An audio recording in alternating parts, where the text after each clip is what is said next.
One of the major causes of decay in homes in South Australia is salt damp. If you're worried that salt damp could be a problem in your home, there's some signs you can look out for. These include damp patches that start at the base of your wall and gradually move upwards in a vertical fashion, skirting boards or plaster that is damp or rotting, missing mortar or damage to stone and brickwork.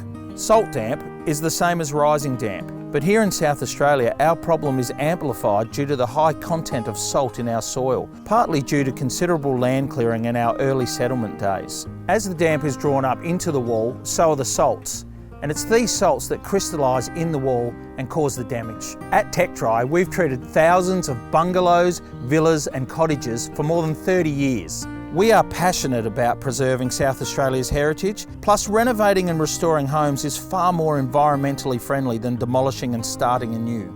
We are a proudly South Australian family-owned company. We offer free on-site inspections in all areas. Our team of licensed and insured technicians will come out and provide an honest and accurate assessment. Plus, we employ a team of qualified trades so we can complete your job from start to finish. TechDry's Australian-made, no smell, no fuss, heritage-approved salt damp solution is backed by our 30-year warranty. Get in touch with TechDry at stopsaltdamp.com.au for your free inspection and quote.